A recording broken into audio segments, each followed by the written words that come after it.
and that Iran had fired some 500 missiles and about 2,000 drones.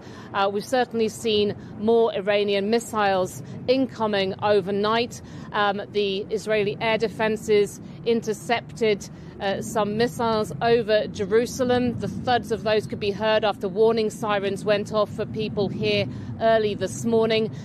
Israeli air defences also being used in the north of the country against incoming fire from the Lebanese armed group Hezbollah. And we've also had attacks, the Israeli military saying, going on in the southern suburbs of Beirut in the east of Lebanon. And also now they've told more villages in the south of Lebanon, told people there to leave their homes. It's now about 80 villages that have been told they have to evacuate. And already a day ago, the Israeli military said it sent additional ground forces across the border that was taking additional areas there. You keep getting these comments from Israeli military leaders basically saying that it was a huge mistake by Hezbollah, the Lebanese armed group, backed by Iran, to enter into this war. Yolande, am I right in saying that the majority of Israelis are behind its government in terms of what they're doing in Iran? Are you sensing any sort of conflict in public opinion there at all? I mean, really, it may be surprising to people outside that given the fact that people here are living with so many, warning sirens, incoming missile fire. You've got schools closed, most businesses closed, really normal life on hold once again for people in Israel after 2 years of the Gaza war. That nevertheless, there is strong support here for Israel's military action in Iran, and I think that has actually increased since the war started, despite the fact that you have had at least 10 Israeli civilian casualties as a result of incoming Iranian missile fire. That is really because describe Iran as being a real and immediate threat to them, and they see that there have been military successes so far. They're encouraged too by the close coordination that's going on between Israel and the US. As you heard there from Yolande, those Israeli bombs have hit not just Hezbollah-linked bases in Beirut, but other areas as well. Let's get more on this from our correspondent, Wira Davis. Well, this is the latest Israeli airstrikes. It's a hotel called the Comfort Hotel, but it was also housing several families. This isn't an attack in the southern suburbs of Beirut. That's areas that are considered to be Hezbollah strongholds. This is an eastern suburb called Hazmieh. What has happened here, according to the owner, is that at about 4 o'clock in the morning, missiles came through the roof and exploded, as we can see, on about the first and second floors of this hotel. The owner and her family say they were so worried about the prospect of an attack that they were staying elsewhere with relatives when this happened. But a young woman who lives in a hotel, the receptionist, was on the first floor. She is very, very badly injured, according to the owner, and she's being treated at a nearby hospital. In the last hour, we've heard the sound of another airstrike in the southern suburbs, and Israel seems to be expanding its military operations. Remember last night as well that 4 people were reportedly killed in Israeli airstrikes way over in the Bekaa Valley. So this Israeli military operation, whether it's against Hezbollah, whether it's against other militant organisations, isn't just confined to Beirut and the southern border areas. Much more of the country, of the capital, now seems to be being attacked by Israel. We're not sure what the target was here, whether a Hezbollah operative had fled from other parts and they were staying here with their family. But what is clear, according to the owner here, and it's just her opinion, is that she blames Hezbollah as much as she blames Israel for what is happening now. She blames Hezbollah for bringing the war to Lebanon. Hezbollah and Israel, in the eyes and views of many Lebanese, share equal blame for what is happening now. But one thing is clear, there seems to be no immediate end to this conflict. Indeed, the Israeli military operation appears to be expanding. We have our correspondents across the region, as you are seeing and hearing. Let's go now to Barbara Plett-Usher, who is in Doha first, Helena Sinjab, who's in Beirut. More and more strikes here in south of Beirut, but also in southern Lebanon. Some of these strikes came without warning against residential areas, including a hotel in some areas that are outside the south of Lebanon, not Hezbollah's stronghold, in areas where IDPs or the people who were targeted in southern Beirut have fled to. So Israeli airstrikes are even following those who are fleeing the conflict, suspecting Hezbollah members to be among them. That was certainly the case in a hotel that was targeted this morning. And, the families who were in the hotel owner, all are saying they were surprised with this attack on them because they were all civilians there. And more warnings to different locations, but the panic among people is spreading wide. People are worried about what's going to happen next. They don't know where to go. Thousands have fled their homes, now seeking shelters at schools, in the streets, in the open air, but also some people are joining family members across the country to seek safety. This is something that they've lived 15 months ago and they are yet living again today. And the worry is that no idea how long this is going to take and when it's going to end. If you stay with us, Lena, I'm going to bring Barbara in as well from Doha. Barbara, I read your article this morning on the BBC website about how all red lines have been crossed. This is how the Gulf states are reacting. Can you give us a sense of how united are they in viewing this war? Are they speaking with one voice or are there splits? No, they are speaking with one voice, Namia. I mean, there's a pretty strong feeling here that the Arab countries did not want this war.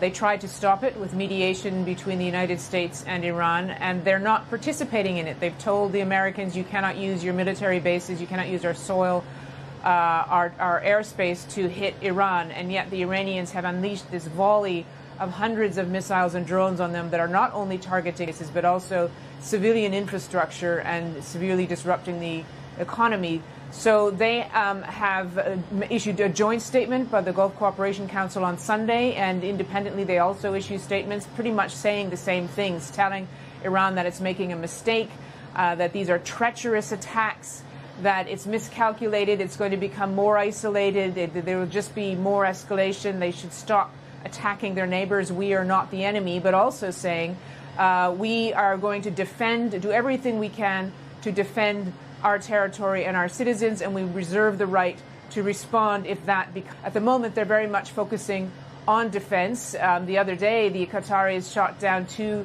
Iranian fighter jets in quite a dramatic development, but they said again we are going to do everything we can to prevent external threats. Whether they move on to the offensive is an open question, and what it would look like is another. The longer this goes on, the more, and if it continues in this way and doesn't die down, the more that might be considered. What the Iranians had seem to be doing is trying to create as much pain in the Gulf as they can, which they can because it's such a crucial economic hub for oil and gas, and they can disrupt that, which they have as well, hoping that the Arab countries will put pressure on the U.S. to stop the war. But it could very well backfire with these countries instead, maybe being drawn more into the U.S. orbit on this war, and perhaps even coordinating more on it.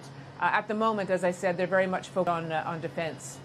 We don't know when the end is in sight, but if I can come back to you, Lena, and then I'll come back to Barbara and ask the same question. But if this does escalate, what is the biggest risk or fear that people feel? If I can come to you, Lena, on that. Well, this is, a small country with weak economy and, no defense power. This is not a country that wants to be dragged into war and have no power to, resist or fight back, especially that as a government, as leadership, they haven't taken the decision to be dragged into this war. In fact, they were trying to make efforts over the past year to negotiate, to find solutions, to force Hezbollah to abide by the ceasefire agreement, disarm Hezbollah. But this is a group that's been armed, trained, and funded by Iran since the 80s, that is really seen by the majority of Lebanese and certainly by the government as acting on behalf of Iran and the country into an unnecessary war. The Lebanese people, the economy, the country really cannot afford being dragged into this war. They've made it clear officially. They banned Hezbollah's military and security activities. However, the group is still acting solely for their own decisions and, dragging the country into a further conflict. Now, there are lots of mediation going on, lots of, messages, diplomatic messages going on to have this as contained as possible and not to drag it into a longer war like what the country witnessed in 2024 when Israel almost eliminated all the leadership of Hezbollah and crippled its power and targeted areas. And if I can come to you on that, Barbara, what is the biggest risk or fear that the Gulf states face if this escalates? I think at the moment a huge concern is whether this is going to, the actual war strikes will drag on for quite a long time and really inflict a serious blow on the economy, that this is not going to be a short-term issue. This is very much against the brand of the Arab Gulf, which is stable, secure, welcoming to visitors, to travelers, ease of transit, ease of financial transactions, and of course the oil and gas industry, which is at the core of how this region runs. More broadly, there's a big question about what will happen when the attacks stop. What will Iran look like? President Trump the other day said the people that we thought we wanted to lead Iran are all dead. Well, that's kind of alarming, I think, for people living next to Iran, wondering who will take over, or will it become chaotic and create long-term instability. These are some of the serious concerns here.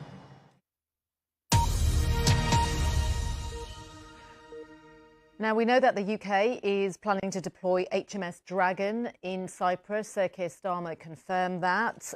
The warship is currently located in Portsmouth, where our correspondent Nick Johnson is now. HMS Dragon is getting ready to go.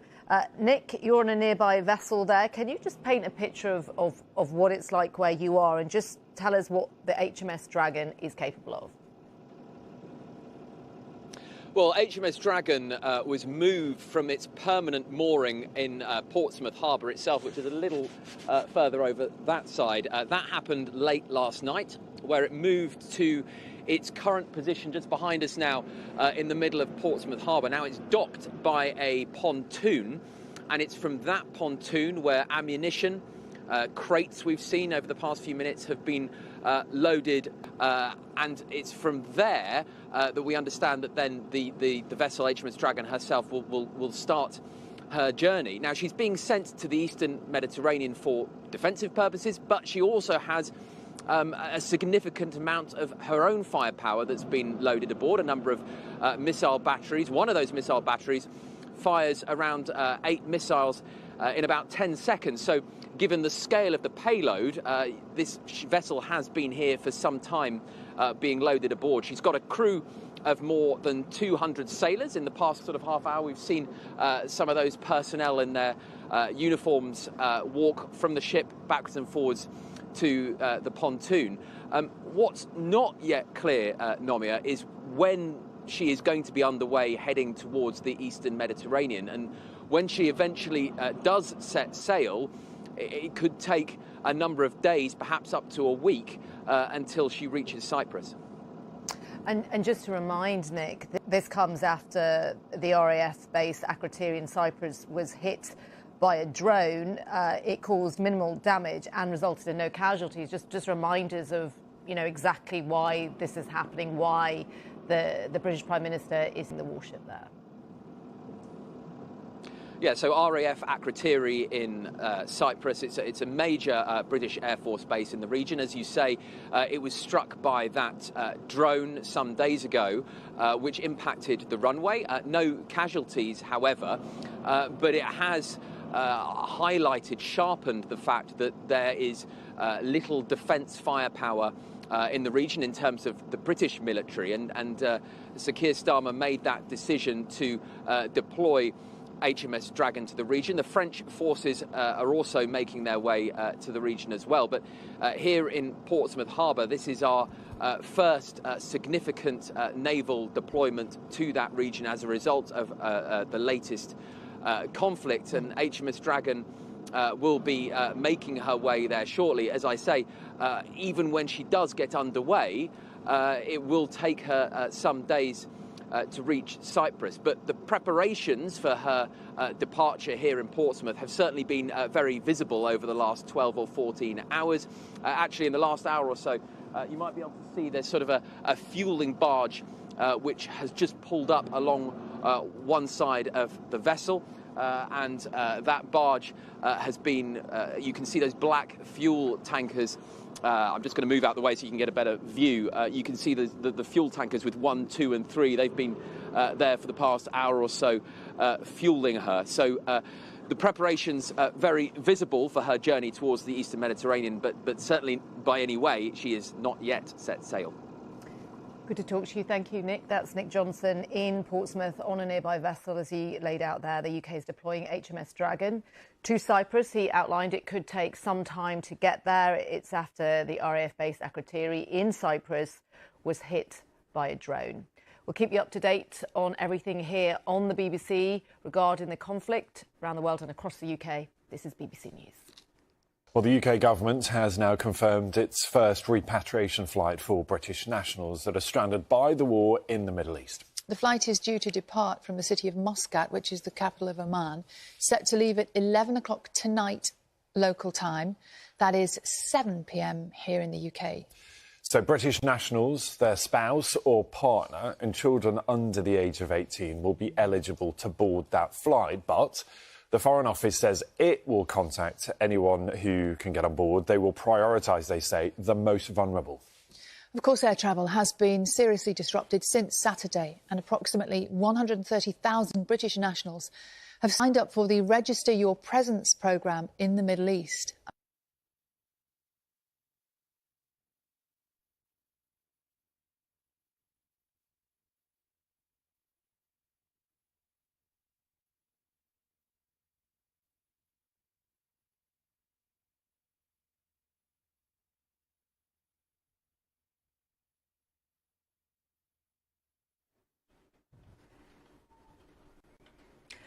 President Trump has made a scathing assessment of Sir Keir Starmer's response to the United States and Israel's attacks on Iran. Mr. Trump criticised Britain's refusal to let the US launch initial missions from British military bases, saying the UK had been, to quote him, very uncooperative. Let's listen to the comments that he made as he met the German Chancellor in the Oval Office. I'm not happy with the UK either. That island that you read about, the lease, okay, he made it for whatever reason, he made a lease of the island. He came and took it away from him. 3-4 days for us to work out where we can land there. It would have been much more convenient landing there as opposed to flying many extra hours. So we are very surprised. This is not Winston Churchill that we're dealing with. Let's talk now to Lord Ricketts, a former UK National Security Advisor, also Permanent Secretary at the Foreign Office. Thank you for joining us here on BBC News. Can I get your reaction, first of all, to what the President has said about the British Prime Minister, the assessment he's made of him? Well, I think it's an absurd thing to say, frankly, but it's rather typical of Trump. When he's annoyed, he reaches for the most wounding insult he can think of. He was obviously fed up that we didn't immediately join the US strikes on Iran. I mean, that was because clearly they were regarded as unlawful here under international law. But Keir Starmer has gone out of his way to be helpful. He has now, as I think people will know, he has already agreed that the UK bases should be used for defensive actions to take out missiles that might hit the region. British planes were also flying in the Gulf, defending against incoming drones and missiles. So we have done a lot, but Trump seems to want completely blind loyalty to this campaign that he launched without consultation with the UK and, in our view, not within international law. So it's not surprising that Keir Starmer has been cautious, and I think this is a very unfair attack. And honestly, I don't think we should put too much attention on throwaway remarks like that. I think the Prime Minister should keep calm and carry on. We are working closely with the Americans on defence and security, and we shouldn't be derailed by this. Well, the British Prime Minister hasn't responded. I mean, he has used a lot of political capital, you could say, to sort of deal with the firefighting, the comments from the US President. I'd like to get, from a national security perspective, how serious do you think is the risk of this conflict just spreading across the region, spreading even further than we're seeing already? Well, we're in day 4, and it has already escalated a great deal. That's what wars do. Of course, Iran can do very little about the air attacks from Israel and the US. They don't have the technology to defend them. So they've chosen a different course, to escalate by attacking the Gulf countries, energy installations there, closing the Straits of Hormuz, which has very rapidly brought an energy crisis and sent the price of energy spiking, risking inflation and stock markets falling. So they've really broadened the conflict to include the rest of us, I think in the hope that everyone will then put pressure on Donald Trump to get this over as soon as possible. That was an entirely predictable reaction from an adversary which is weak in its military terms, but is in a very strategic position. And I think the risk is it will continue to escalate as the days go past. It may be that the Gulf countries will decide that they now attack Iran, given the damage that's been done in their countries. And so the longer this goes on, the greater the risk of escalation and of all of us feeling the impact of it. What role do you think the UK has here in terms of its influence and leverage? We know that the US president is very unpredictable, very mercurial. So realistically, what do you see in terms of the role that the UK can play in de-escalation? Well, you're right about the unpredictability of the president, and he launched this campaign really without any clear political objective, without what he wanted to get out of it and how it ends.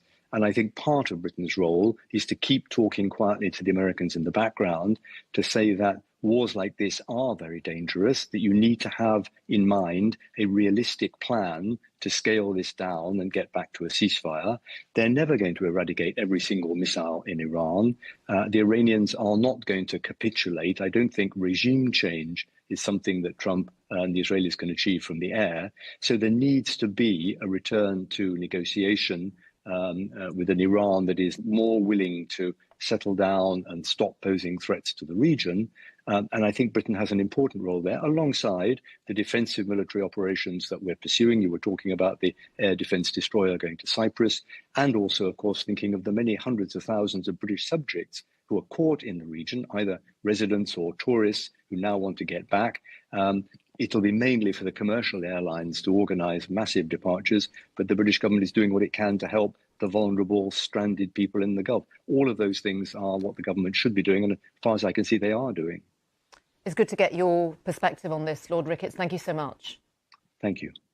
It's Lord Ricketts there, former UK National Security Advisor, Secretary at the Foreign Office. You're with BBC News. We are keeping you across all the latest as this war continues into its 5th day.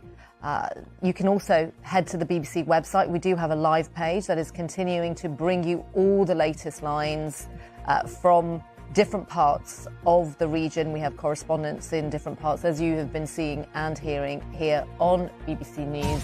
Do stay with us here on BBC News as we continue to... Well, President Donald Trump has criticism of the UK government's initial response to those strikes in Iran. He said that Sir Keir Starmer was no Winston Churchill and that he was not happy with the UK over the decision. We're joined now by our chief political correspondent, Henry Zeffman. Morning, Henry. So it's Wednesday, isn't it? The Prime Minister will be facing questions today about how he has managed that relationship with the United States and Donald Trump. Morning, Sally. Yes, and that relationship has been such Starmer's time in office, certainly since President Trump returned to the White House, 15 or so months ago. I mean, there's a view in parts of government this morning that having a US president, who's pretty unpopular here in the UK, lashing out at Sir Keir Starmer is no bad thing for Keir Starmer, especially when he's struggling for popularity with left-wing voters here in the UK. And especially when what we know of public opinion so far about this US-Israel war with Iran is that it's pretty unpopular and that a lot of the public believe that Sir Keir Starmer did the right thing in not joining the initial wave of US strikes or allowing them to take place from joint US-UK bases. However, I would expect at PMQs, as you mentioned, Sally, the Prime Minister to face questions about whether this is really how he expects all the energy that he has invested in forming a warm relationship with President Trump over the past 15 months. And Henry, as you said, Prime Minister's questions later on, that could be really, really tricky for him today, couldn't it? Well, I expect it will be one of those PMQs which is dominated by foreign affairs. So far, I think the Prime Minister has managed to carry the bulk of the Parliamentary Labour Party with him on that balancing act he struck between opposing offensive strikes but allowing defensive strikes to take place from UK-US bases. However, the main questioning comes at PMQs from the Conservative Party leader Kemi Badenoch. She's been very critical of how Sir Keir Starmer has handled this. So it'll be really interesting to see how that debate develops.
This is BBC News, the headlines.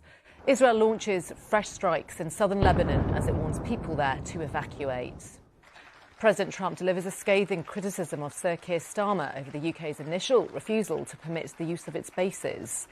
The US-based human rights activist news agency says more than 1,000 civilians have been reported killed in Iran since the beginning of the war. The Foreign Office says it has chartered a flight from Oman for British nationals wanting to leave the Middle East. Hello, I'm Nomia Iqbal. Many Iranians are leaving the country to escape the war, while some have decided to return after the killing of the Ayatollah.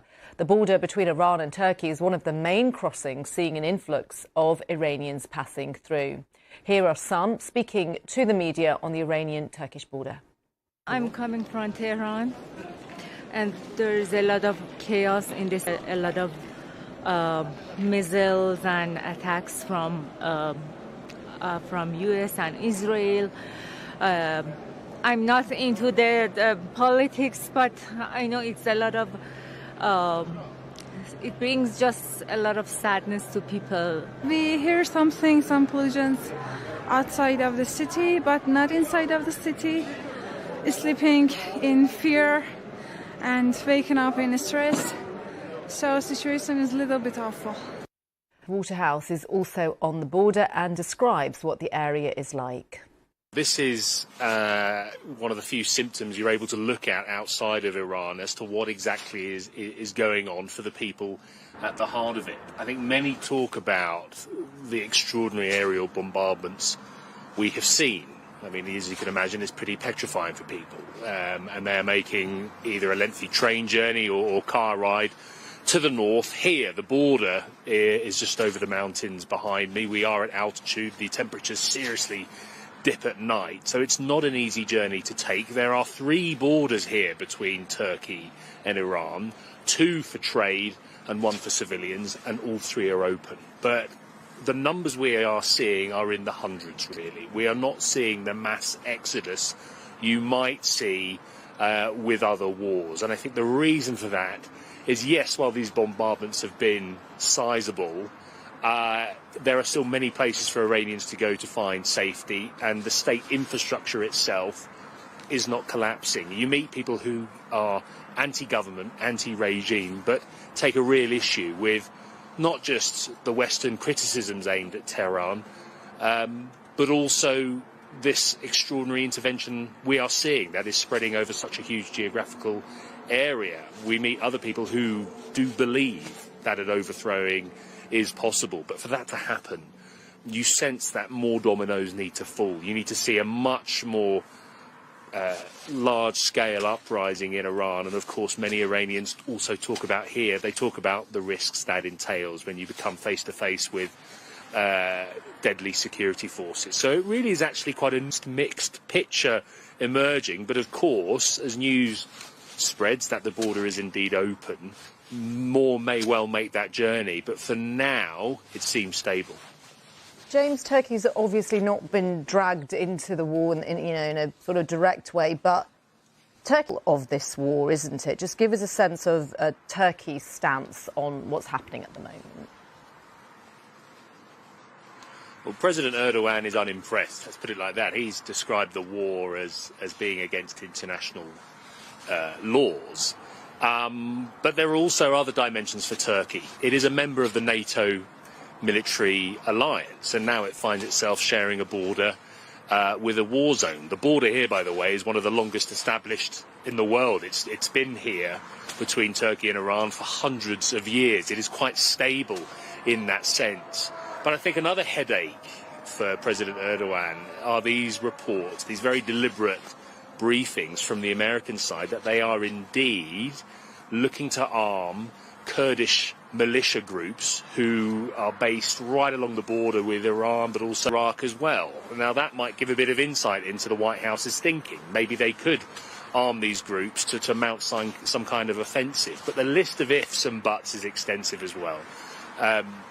If that was to happen, they would come face to face into direct confrontation with Iran's security apparatus, where you have hundreds of thousands of armed men potentially. And for Turkey, they take real issue with such a military presence on and within its borders, to say the least. So you can imagine, this is quite a militarised part of Turkey. You can imagine they'll be looking at events with increased interest, and those events are happening up as we know. We just wanted to bring you the latest pictures from inside Tehran. It's worth reminding you that the BBC is unable to operate in Iran. There are severe restrictions on the media inside the country, but we have got these pictures. These are the very latest from Tehran as Israel continues to strike the capital of Iran. Israel's hit dozens of military targets across Tehran. That has been confirmed by the Israeli Defense Forces. The strikes targeted the headquarters, Basij. This is a paramilitary force linked to Iran's Revolutionary Guards. They are continuing to intensify their strikes on the Iranian regime's infrastructure, but many civilians have also been killed in Iran. We saw the bombing of the school in which dozens and dozens of young schoolgirls were killed. This was at the start of the war on Saturday. Since then, at least more than millions have been killed since the US-Israeli attacks began. And that figure has come from the US-based human rights activist news agency. These are the latest videos we're seeing from Tehran as the war continues there. Exclusive interview with BBC News chief presenter Katrina Perry. The former US ambassador to the United Nations, Samantha Power, said that to her knowledge there is no evidence of an imminent threat that would have served as justification for bombing Iran. Let's have a listen to some of that interview. Given the failure of talks through the Biden administration and in the last year to reach another deal, a successor to the JCPOA, was this situation somewhat inevitable, or could it have been avoided? Well, I think we have to go back to what the JCPOA achieved, which was at least one of the stated objectives of this war that has been launched, namely to disable Iran's nuclear program. I mean, to have secured an agreement, it was so hard-earned, the endless negotiations to give rise to the JCPOA, to reduce Iran's nuclear stockpile by 98%, to allow the most intrusive inspection, nuclear monitoring regime in the history of the world, and to rip that up gratuitously, as President Trump did in his first term, only then in his second term to launch a war to try to achieve it, or at least, again, one of the reasons, one of the alibis for fighting this war, to achieve what had been achieved before. And what is so mad is, had President Trump stayed within the negotiated agreement, his decision space would have been just the same as it was in this administration, just the nuclear program would have been defanged through peaceful means, and a scenario like this could have been avoided. So I don't think even in a circumstance where that deal could not be conjured up again, you can imagine the lack of trust on the Iranian side to make those kinds of concessions when it had been ripped up once. So we did not achieve that in the Biden administration.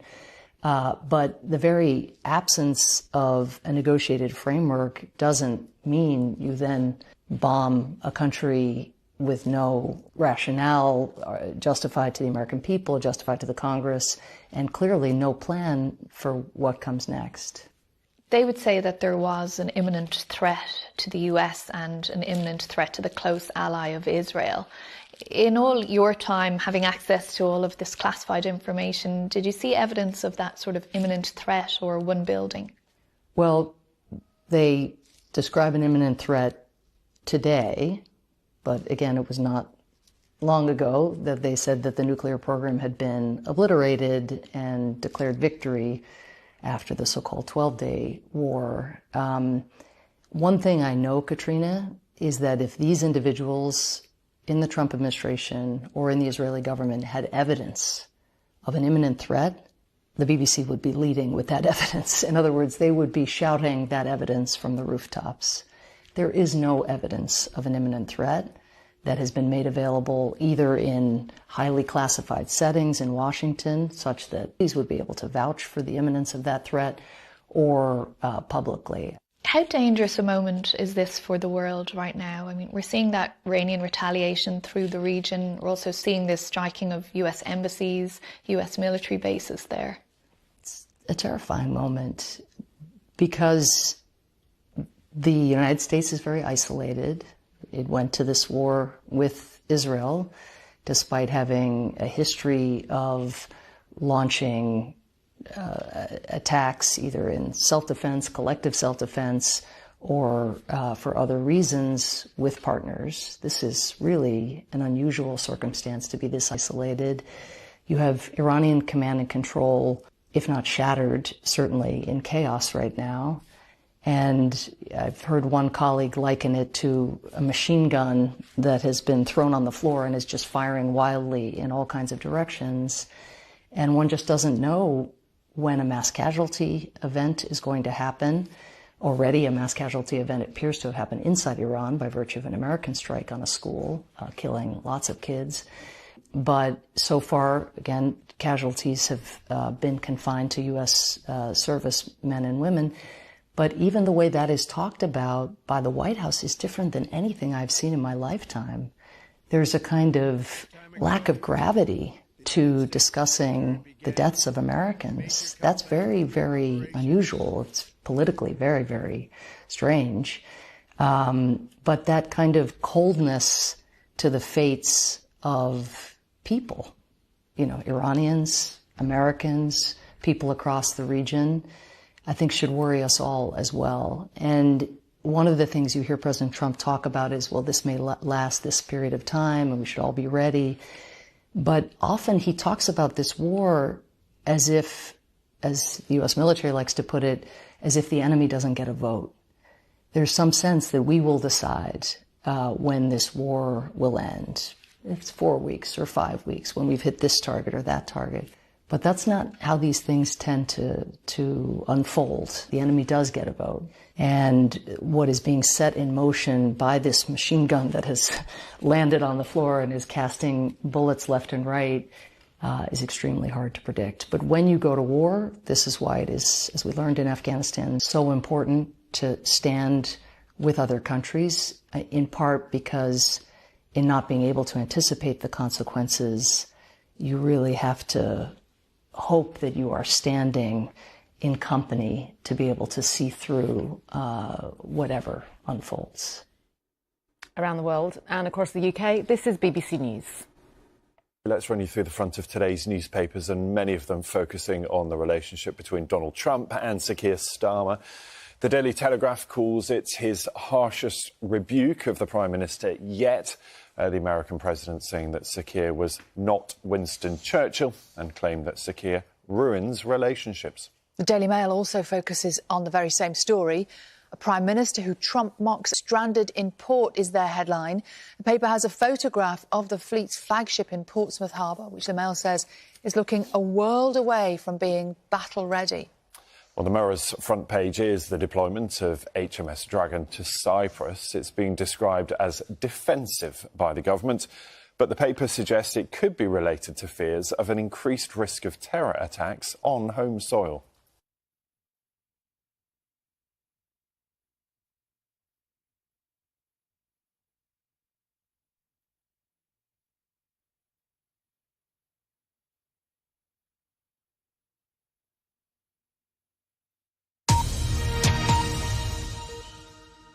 We just wanted to bring you the latest pictures from inside Iran. It's very difficult to get a picture inside Iran. News organisations are severely limited in terms of getting there, gathering information. But we have had this latest video, as you can see. Just I want to paint a picture. You can see a lot of the devastation, buildings that have been damaged by Israel's strikes on Iran. Just a moment ago, we saw people praying on the street there in Tehran. Just to remind you, the Israeli Defense Forces have hit dozens of military targets across Tehran. That's according to the striking a paramilitary force linked to Iran's Revolutionary Guards, the Basij headquarters. There have also been missile launch pads, defense systems. As you can see there, plumes of smoke in the sky in downtown Tehran. The IDF has said that it will continue to intensify their strikes on the Iranian regime's infrastructure. In terms of the death toll, as I mentioned, it's hard for us to get an understanding of that, of what's inside the country. But the US-based human rights activist news agency says at least more than 1,000 civilians have been killed inside Iran. I also want to bring to you some information about Iran's Ayatollah, the former Ayatollah Khamenei, who was killed by the strikes over the weekend. They started on Saturday. His farewell ceremony has been postponed. So that was due to take place at some point today, but it has now been postponed. There will be a new schedule announced later, according to state media. There were reports that a funeral ceremony was to be held later today. Khamenei was killed when those Israeli-US attacks began on Saturday, as I mentioned, and there are still reports that his son potentially the front runner to replace him. We don't know yet. That decision potentially coming as early this morning. This is coming from Iranian officials. We did hear earlier that the assembly that is that they are the ones that decide who the next Ayatollah will be. They are close to making a decision. The member of Iran's Assembly of Experts, they're tasked with that job, and they are said to be close to picking a successor for the 86-year-old. But Israel's Defense Minister, Israel Katz, has said that any successor that continues, to quote Mr. Katz, the plan to destroy Israel, to threaten the US, will be an unequivocal target for elimination. So just to remind you again, we're seeing latest images, videos from Tehran as those strikes continue. We have correspondents all over the region, as you've been seeing and hearing, who can tell us what's happening.